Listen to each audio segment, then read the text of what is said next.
वक्त हमारे साथ सुभाष कश्यप जी जुड़ चुके हैं, संविधान विशेषज्ञ। सुभाष जी, आपसे सवाल है कि सजा का ऐलान और उसके बाद सदस्यता चले जाना, हमारा संविधान, हमारी व्यवस्था क्या कह रही है?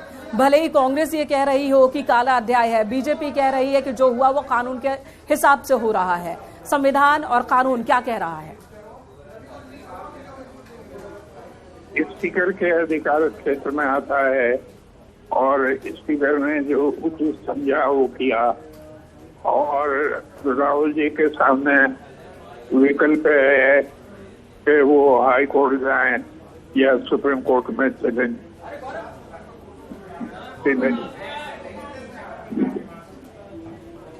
जी, कांग्रेस की ओर से हाई कोर्ट जाने का फैसला ले लिया गया है।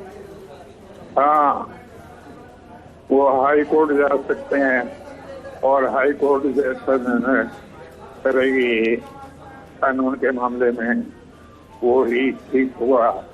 और सुप्रीम कोर्ट में भी जा सकते हैं, सुप्रीम कोर्ट जो निर्णय देगी ठीक है वो अंतिम होगा। सर, कांग्रेस पार्टी की तरफ से कहा जा रहा है कि इससे पहले कभी ऐसा नहीं हुआ कि मानहानि के केस में किसी को 2 साल की सजा हो और मानहानि के केस में दोषी किसी जनप्रतिनिधि को दिया जाए तो फौरन उसकी सदस्यता चली जाए। वो पॉलिटिकल एस्पेक्ट है, नहीं कहता पॉलिटिकली है या नहीं है, वो अलग है। जहाँ तक कानून का सवाल है, हाई कोर्ट या सुप्रीम कोर्ट निर्णय करेगी। ठीक है सर, बहुत शुक्रिया। एक सवाल और है जो समझना चाह रहे हैं सभी लोग कि जब 30 दिन का निलंबन था सजा में, तो फिर ये फैसला लोकसभा सदस्यता खत्म करने का ये किस तरह से लिया गया? ये स्पीकर बताएंगे। स्पीकर के अधिकार में आता है। स्पीकर ने जो समझा वो निर्णय लिया। ठीक है सर, बहुत शुक्रिया आपका न्यूज 18 के साथ जुड़ने के लिए और संविधान क्या कहता है, कानून क्या कहता है, वो समझाने और बताने के लिए। आलोक अवस्थी जी भारतीय जनता पार्टी से इस वक्त हमारे साथ जुड़ चुके हैं। आलोक जी, कांग्रेस की तरफ से 2 टूक कहा जा रहा है कि आज के दिन को काले दिन के रूप में याद किया जाएगा, विपक्ष को खत्म करने की कोशिश और साजिश की जा रही है। देखिए, कांग्रेस संविधान को अपने हिसाब से लिखना चाहती है। जब देश के लोकसभा ने कानून बनाया और उसको माननीय सुप्रीम कोर्ट ने उसको अमेंड किया और यह उसमें स्पष्ट रूप से है कि सजा 2 साल की होते ही आपकी सदस्यता चली जाएगी। इसमें किसी के पास कोई विकल्प नहीं है। हमारे यहाँ यूपी में भी इस तरह की एक घटना हुई, विधानसभा अध्यक्ष ने निर्णय तुरंत लिया, उसी तरह से लोकसभा अध्यक्ष जी ने भी लिया है।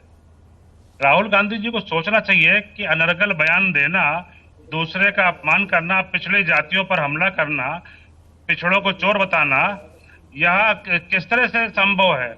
यह कौन अनुमति देता है कि आप सारे पिछड़ों को जो है आप चोर बता देंगे? इसके पहले भी चौकीदार चोर के मामले में सुप्रीम कोर्ट में नाक रगड़ करके माफी मांगी है इन्होंने, और यहाँ पर जो है सीना तान के खड़े थे। माफी मांग लेते तो शायद कोर्ट इनको छोड़ देता। और यह निर्णय जुडिशरी का है, इसमें सरकार का कोई लेना देना नहीं है। बिल्कुल आलोक जी, इसी से जुड़ा मेरा सवाल है। सवाल ये कि चाहे कहीं भी ईडी की कार्रवाई हो, सीबीआई की हो या फिर सुप्रीम कोर्ट का कोई फैसला हो, क्यों कांग्रेस हमेशा बीजेपी को टारगेट करती है? इसके पीछे की वजह आप क्या समझते हैं? देखिए, कांग्रेस जो है हताश और निराश है। लगातार सभी राज्यों से उसका हटाया गया है।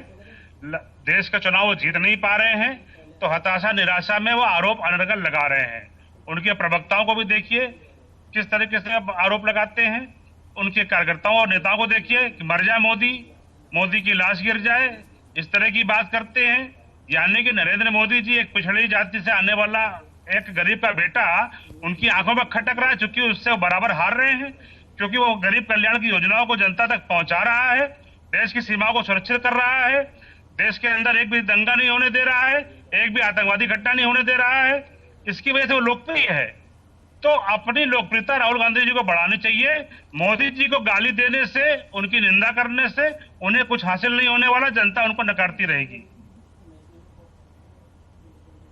ठीक है आलोक जी, लेकिन कांग्रेस पार्टी न सिर्फ सेशन कोर्ट के फैसले को चुनौती दे रही है, हाई कोर्ट में देने की तैयारी कर रही है, बल्कि जो सदस्यता राहुल गांधी की खत्म की गई है उसे भी चुनौती दी जाएगी।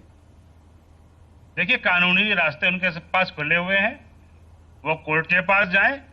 यह निर्णय भी कोर्ट का दिया हुआ निर्णय है और संविधान ने इसका रास्ता बता के रखा है कि 2 साल की सजा होते ही सदस्यता जाएगी। तो अगर कोर्ट उनको रिलीफ देता है तो उनको कोर्ट पास जाना चाहिए। ठीक है आलोक जी, आप बने रहिए, दोबारा से आपके पास आएंगे और आपसे और भी चर्चा करेंगे। संकेत हमारे संवाददाता हमारे साथ जुड़े हैं बीजेपी दफ्तर से। संकेत, अभी बीजेपी दफ्तर के पास किस तरह की हलचल है, क्योंकि कांग्रेस तो मीटिंग करने वाली है 5 बजे जिसमें बड़े बड़े नेता शामिल होंगे। क्या कोई मीटिंग बीजेपी की भी होगी, ऐसी कोई जानकारी आपके पास? देखिए, भारतीय जनता पार्टी को जरूर इस फैसले से कहीं ना कहीं मनोवैज्ञानिक बढ़त मिली है। यही वो वजह है कि भारतीय जनता पार्टी की तरफ से आज केशव प्रसाद मौर्य ने यही भारतीय जनता पार्टी के राज्य मुख्यालय में आज प्रेस कॉन्फ्रेंस की और राहुल गांधी पर सीधे तौर पर निशाना साधा था।